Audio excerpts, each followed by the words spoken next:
안녕하세요. 임소원입니다. 여러분 벼룩 아시죠? 벼룩이 곤충 중에서 높이뛰기 선수로 아주 유명합니다. 자신의 몸 길이의 100배 이상 높이 뛴다고 그래요, 벼룩이. 그런데 그 벼룩을 작은 병에다가 딱 가둬놓고 뚜껑을 살짝 닫아놓으면은 어떻게 되겠습니까? 벼룩이 안에서 높이 뛰려고 계속 그러다가 병 뚜껑에 이제 부딪히는 거죠. 근데 뚜껑을 딱 열어줘도 그 벼룩은 더 이상 높이 못 뛰고 그 병 입구까지밖에 못 뛴대요. 그게 바로 계속되는 실패 때문에 높이 뛰는 법을 잊어버리는 거죠, 본인도. 자, 우리도 혹시 보이지 않는 뚜껑 때문에 자신의 한계를 스스로 만들어 놓고 있는 건 없는지 한번 생각을 해보시기 바랍니다. 강연백도시 시작하겠습니다.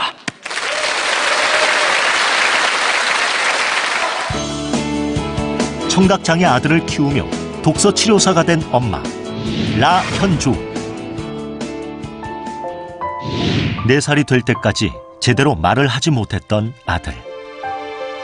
병원의 진단은 청각장애였습니다. 그냥 아이를 안고 그냥 주저앉아서 막 울었어요. 너무 미안해서.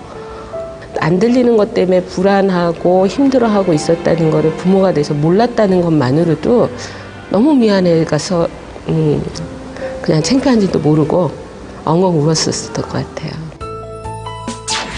들을 수 없어 의사소통이 되지 않았던 아들. 그녀는 아들의 미래를 위해 직접 교육에 나섰습니다. 수업했던 것들을 하여간 토시 하나까지 다 적어갖고 오고 그려오고 그래서 집에서 똑같은 수업을 하죠. 눈, 코, 입, 빨강, 파랑, 노랑 요 정도 익히는데 6개월 걸려. 아침, 저녁으로 빼놓지 않고 매일매일 해서. 모든 게 수월하게 넘어간 적은 없었던 것 같아요. 네, 항상. 함께 노력한 덕분에 아들은 대학에 입학했고 그녀는 독서 치료사가 되어 이제 다른 사람들을 돕고 있습니다. 내 주변에 다른 아이들도 꼭 어떤 장애가 있어서만이 아니라 힘든 아이들과 그 부모들이 참 많거든요. 서로 소통할 수 있는 방법도 가르쳐주고 편안하게 자녀와 같이 살 수 있는 세상을 만들게 하는 그런 일을 해보고 싶어요. 엄마는 강하다. 라현주 씨를 소개합니다.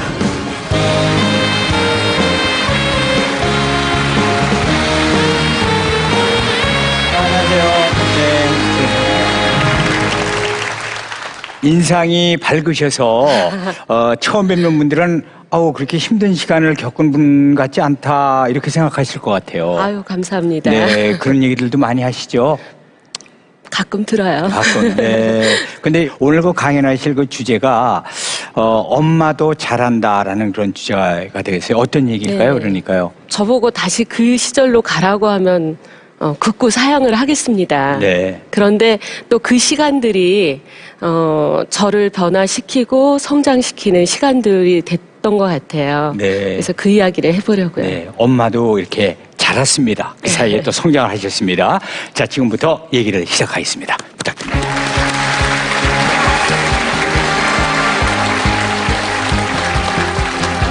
안녕하세요. 저는 두 아이의 엄마 라현주라고 합니다. 두 아이 다 지금 대학생이에요.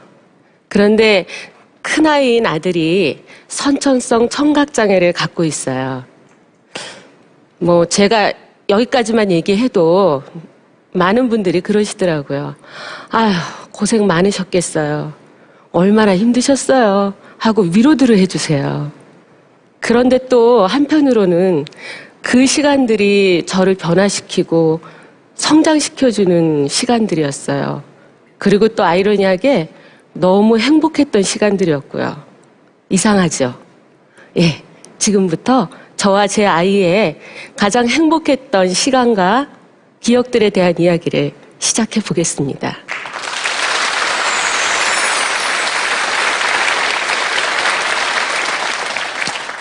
네, 우리 승빈이는요, 굉장히 어렵고 귀하게 태어났어요. 예정일이 20일이 지났는데도 안 나와요. 아이가 안 나오니까 걱정이 되죠. 그래서 병원에 가서 유도분만을 했는데 결국에는 수술까지 갔습니다. 어렵게 나왔죠. 엄마인 저는 이렇게 힘들었는데 우리 아들은 4.41kg의 아주 건강한 아이로 태어났어요.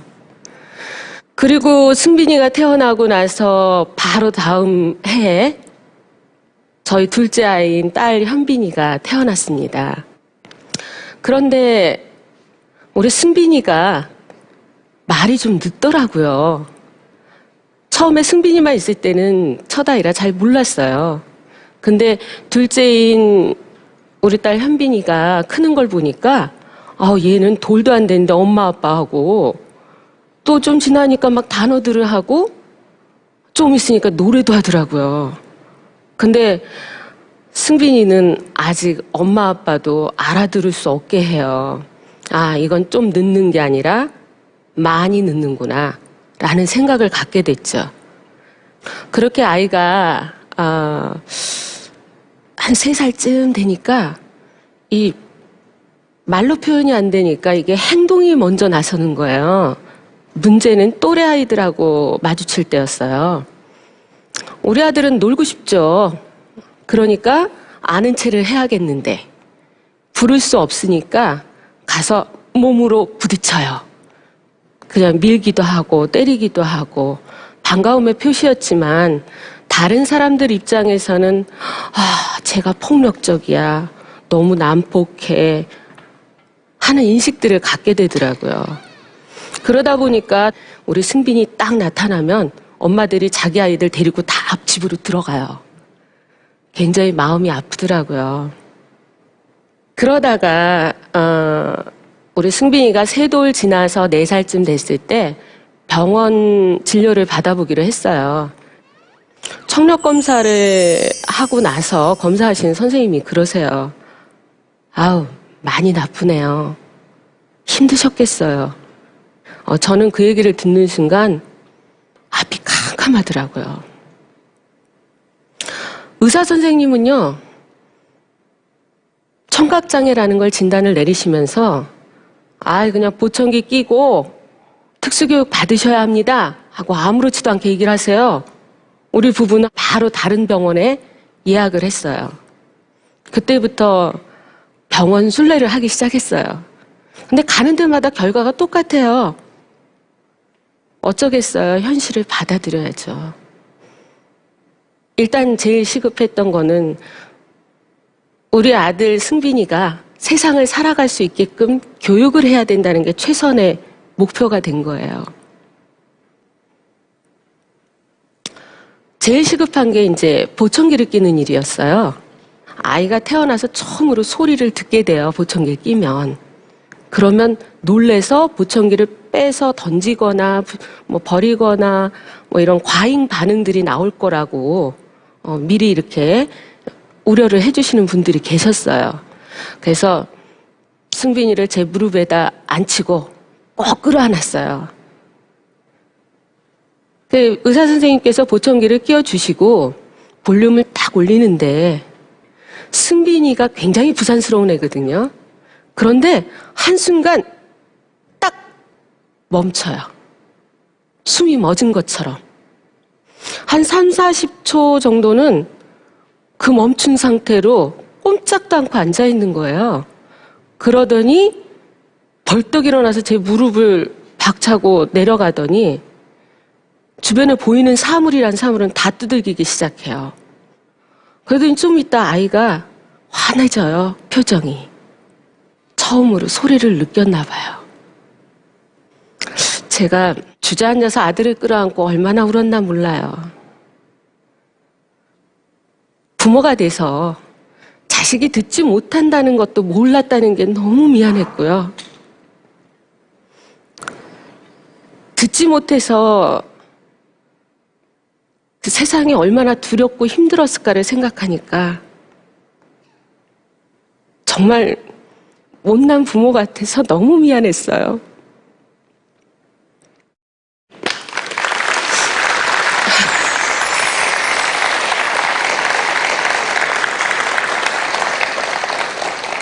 사실 그때까지도 저희 부부는 청각장애가 뭔지 잘 몰랐어요.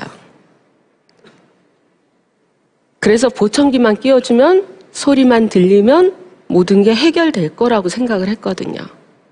근데 현실은 그렇지 않더라고요. 보청기를 끼워주니까 들리긴 좀 들려요. 눈하면 눈 따라하고 귀하면 귀 따라하고 다 따라하는데 어느 게 눈이고 어느 게 귀인지 어느 게 코인지 전혀 몰라요. 즉 그 소리와 사물을 매치해서 인지하지 못하는 거예요. 그때부터가 시작이더라고요. 그래서 특수학교 선생님이나 언어치료 선생님들을 찾아다니면서 승빈이가 치료를 받거나 수업을 받을 때 전부 참관을 했습니다. 공책을 들고 들어가서요. 정말 선생님들한테는 죄송했지만 말씀하시는 한마디 한마디 전부 다. 그 다음에 사용하셨던 교구나 교재들 모두 적고 그렸어요. 그래서 갖고 와서 아이들 재워놓고 밤새 만들었어요. 그리고 매일 그런 것들을 가지고 교육하는 과정에 들어가게 된 거죠. 청각장애 아이가 단어 하나 인지하는데요. 처음에 약 800번의 반복 학습이 필요하다고 하더라고요. 우리 아이 같은 경우는 이 얼굴에 있는 눈, 코, 입, 귀 이거와 빨강, 노랑, 파랑, 삼원색 정도 익히는데 아침, 저녁으로 빼놓지 않고 하루도 빼지 않고 반복 학습을 해서 반년이 걸렸어요. 그런데 단어를 조금씩 인지하기 시작하니까 이제 발음이 문제예요. 이 보청기는 소리를 증폭시켜주는 역할만 해요. 그러다 보니까 이게 들을 때 우리가 듣는 이런 명료한 소리가 아니라 왜곡된 소리를 듣게 돼요. 우리가 스피커를 통해서 들릴 때 웅웅거리고 들리잖아요. 그런 것처럼. 그럼 아이는 제대로 들리지 않는 상태에서 제대로 발음을 해야 되는 거예요. 이게 쉽지 않은 일이었어요. 더군다나 이 발음 기관들이 이미 퇴화를 시작했어요. 근데 이게 혀 끝에서 나는 소리는요, 그래도 곧잘 따라 해요. 그런데 혀 뿌리에서 나는 소리들 있죠. 우리 콜라 하려면은 혀 뿌리 쪽이 떨려서 나와야 돼요. 근데 제가 콜라 하면은 승빈이는 톨라 그래요. 예, 아이는 어쩌면 그렇게 들렸을 거고 또 혀 끝에서 발음하는 것밖에 모르니까요. 그럼 그거를 할 수 있게끔 교육하는 과정이 눈물 나요. 목을 뒤로 젖히고요. 숟가락으로 물을 떠 넘어가면서 이 물이 넘어가지 않는 상태에서 떨림을 느끼게 해요. 그렇게 해서 발음을 가르치다 보니까 무슨 물고문 현장 같죠.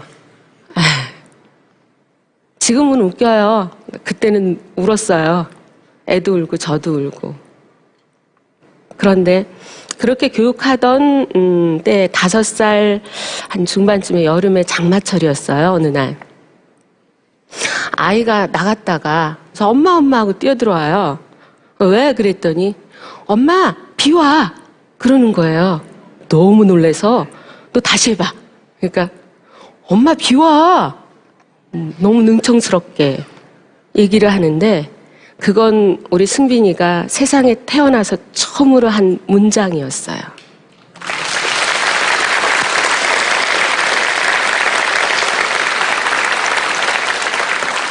너무 감동해가지고요. 제가 한 3, 4일을 만나는 사람마다 붙들고 우리 아들 말했다고 자랑하면서 또 울고불고 했습니다. 그러다가 아이가 우리 승빈이가 한 7살쯤 됐어요. 이제는 이 아이가 사람 구실을 하고 살 수 있을 것 같아 라고 이렇게 조금 희망을 가질 때쯤인데 어느 날 갑자기 승빈이가 한쪽 귀가 안 들린대요. 조금 전까지 들었는데. 그래서 야 보청기 배터리가 떨어졌나 봐 갈아봐. 그랬더니 아니었어요. 병원을 쫓아갔더니 돌발성 난청입니다 라고 얘기하더라고요. 근데 돌발성 난청이라는 것은 병의 원인도 모르고요. 치료 방법도 없대요. 한순간 안 들리는 거예요. 그래서 우리 승빈이 중학교 때는 한쪽 청력을 완전히 잃었습니다. 예. 그래서 한쪽 청력만 겨우 의지하고 있어요. 우리 승빈이가 일반 초등학교를 들어갔어요. 아이들이 귀 쪽에다 이렇게 보청기가 꽂고 다니니까 많이 신기해하죠. 신기해만 하면 괜찮은데 좀 못된 짓들도 좀 하더라고요. 아이가 상처도 많이 받고 또 많이 힘들어 했어요. 사실 어떤 때는 그래도 우리 승빈이가 세상에 나가서 사람들과 같이 살아야 되니까 그래도 초등학교는 졸업해야 된다라는 생각으로 참고 버텨온 날들도 있었어요. 그러던 중에 한 5학년 올라갈 무렵이에요. 갑자기 학교에서 전화가 왔더라고요. 승빈이를 데리고 교육청에 가서 시험을 보래요. 갔더니 교육청에서 주관하는 영재 시험이었더라고요. 학교에서 1차 합격해서 이제 뽑혀서 간 거죠. 영문도 모르고 가서 시험을 봤어요. 4차까지 봐서 합격을 했습니다. 그랬더니 교육청에서 지능 적성 검사한 결과를 보러 오라고 하더라고요. 갔어요. 거기 선생님께서 말씀을 하시기를 이 승빈이는요 수학과학 영재이긴 하지만 사실은 언어 영재로 적성 검사에서 판명이 났습니다.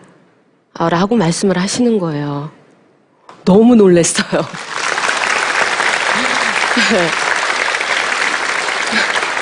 아니 우리 아들이 어떻게 힘들게 이렇게 여기까지 언어를 익혀왔는데 언어 영재가 됐대요. 저는 도저히 이해가 안 되는 거예요. 그래서 사실 승빈이가 청각장애인 걸 전혀 밝히지 않고 시험을 봤었거든요. 그래서 선생님한테 사실 우리 승빈이는 청각장애가 있어요. 그래서 언어를 굉장히 힘들게 익혔습니다. 그런데 어떻게 언어 영재가 됐는지 어떤 식으로 검사를 하셨습니까? 하고 여쭤봤더니 지필로 검사를 한 거래요. 그러면은 이해가 되더라고요. 그리고 너무나 감사했죠. 예, 그렇게 감사했는데 승빈이가 그래도 그렇게 어렵고 힘든 시간을 거치고 또 재발되는 그 돌발성 난청에 상처도 많이 받고 그러면서 또 잘 성장을 해서요. 지난 2013년에 자신이 원하는 대학과 학과에 입학을 했습니다.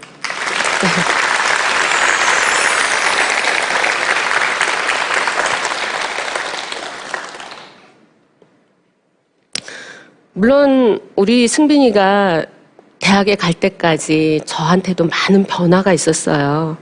제가 직접 독서 지도사 공부를 시작을 했어요.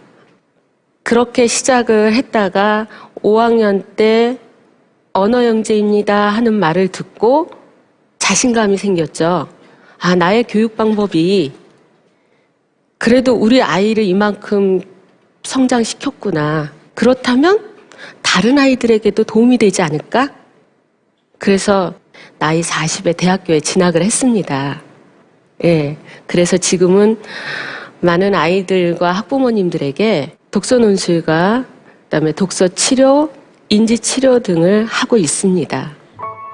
사실 우리 승빈이가 장애라는 말을 들은 이후부터 저에게 목표는 딱 한 가지였어요. 어떻게든 우리 아이가 세상을 살아갈 수 있게 해줘야 된다는 그거 하나요.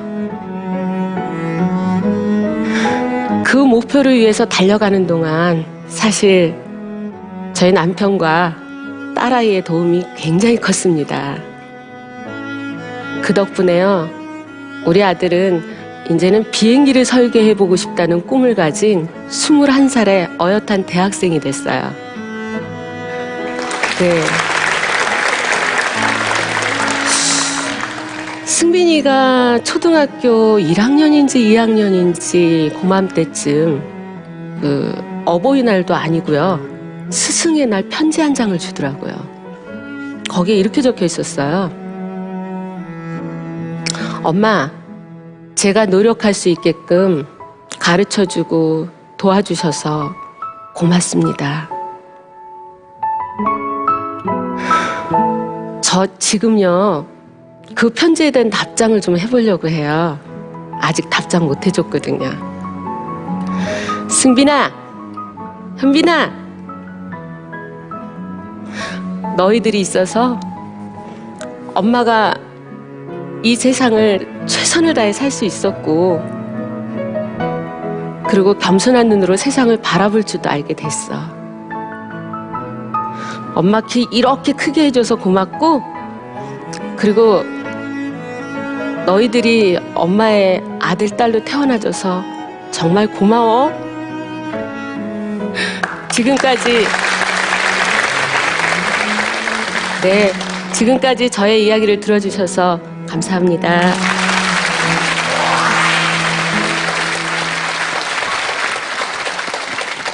말씀 잘 들었습니다. 얘기를 들으면서 저는 가족을 빨리 좀 한번 봤으면 좋겠다 네. 그런 생각이 들었어요. 오늘 이 자리에 가족이 다 나오셨습니다. 어디 계세요? 잠깐 일어나 주시겠습니까? 네. 네. 먼저 가운데 아드님께 좀 여쭤볼게요. 뒤늦게 말을 배우고 교육을 받으면서 참 힘도 들고 고비가 많았을 텐데 언제가 그렇게 힘이 들었어요, 이렇게? 잘 안 들리고 발음도 별로 좋지 못하다 보니까 아무래도 대화를 하는 순간순간이 잘 안 되고 대화할 때 잘 못 들으면은 또 자신감이 약간 위축되는 듯한 느낌이 들고 그래서 대화하는 게 많이 힘들었어요. 지금 항공우주공학과에 재학 중이죠? 네. 앞으로 내 꿈은 어떤 꿈이에요? 제 꿈은 일단 석사학위를 딴 다음에 항공기 제작하는 업체에 들어가서 네. 제가 원하는 항공기를 설계를 하는 것이 꿈입니다. 여동생, 옆에 여동생이죠? 네. 어머니가 오빠 교육에 이제 집중을 많이 하시는 바람에 때로는 본의 아니게 좀 서운할 때도 있었을 것 같아요. 어땠어요? 그래도 부모님께서 똑같이 하려고 많이 노력하셨고 그때는 오빠한테 필요한 시간이었으니까 네. 저는 별로 그렇게 느끼지 않았어요. 오늘 이 행복한 시간이 있기까지는 온 가족이 자기 위치에서 자기 일을 열심히 했기 때문이라고 생각이 드는데 아버지께서는 이 가족들에게 좀 하시고 싶은 게 있으실 것 같아요. 예, 고맙죠. 네. 얼마 전에 제가 집사람 핸드폰을 딱 봤어요. 제 번호가 찍혀 있는 거기에 이제 내 편 그렇게 딱 써 있더라고요. 남편도 아니고 내 편. 집사람이 참 힘들고 많이 의지하고 싶었던 그런 존재가 제가 아니었나 그런 생각이 많이 들었습니다. 그래서 네. 참 감사했고요. 현주 씨, 당신 정말 열심히 잘 살아왔어. 고마워요. 감사합니다. 자, 오늘 엄마도 잘한다라는 주제로 강의를 해주셨던 라현주 씨였습니다. 박수 부탁드립니다. 수고하셨습니다. 만여 개의 산을 오르며 직장암을 극복한 75세 할아버지 문정남. 강연 주제: 인생은 등산이다.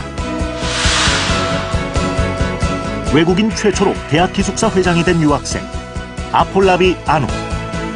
강연 주제: 역지사지. 청각장애 아들을 직접 교육하며 키운 엄마 라현주. 강연 주제: 엄마도 잘한다. 인생의 뜨거운 감동을 만나는 시간, 강연 백도시입니다.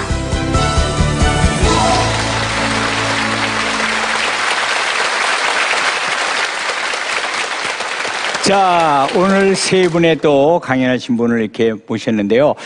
마지막으로 이제 강연 소감을 좀 한 말씀씩 부탁드리겠습니다. 제가 암 투병을 하면서 만산을 달성하고 이 사실을 아주 널리 좀 알리고 싶었는데 정말 천운이 따라주었는지 KBS에서 전국에 방송할 기회를 줘서 참으로 영광스럽게 생각되었습니다. 네. 그 중에 또 한 봉우리로 오늘 이렇게 오르셨어요. 그렇죠? 그렇습니다. 네. 감사합니다. 네. 네. 그리고 안우 씨는 오늘 소감이 어땠습니까? 일단 제가 이런 자리에서 제 이야기 나눌 수 있는 기회를 주셔서 정말 감사하고 네. 그리고 응원하러 와주신 우리 아주대학교 선생님들 그리고 학생들 와주셔서 정말 감사합니다. 네. 회장이 떴는데 그러면 다 안 오시겠어요? 네, 다 네. 라이언 씨 오늘 강연 소감은 어떠셨습니까? 네, 제가 뒤에서 기다리는 동안 제 네. 마지막 순서다 보니까 많은 분들의 이야기를 들었는데요. 이렇게 멋진 삶을 사신 분들 옆에 서게 돼서 정말 감사하고 거기에 제가 한 자리 이렇게 쓸 수 있는 게 네. 너무 영광입니다. 아유, 감사합니다. 네.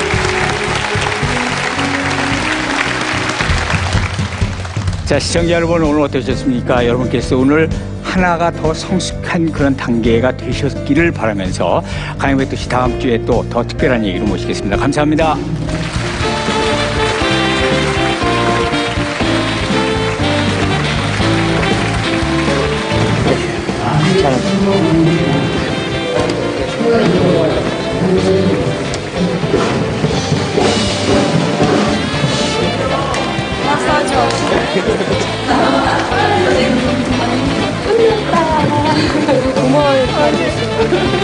속에서 막 이렇게 울 것 같아가지고 내려와서 보니까 좀 빼먹었더라고.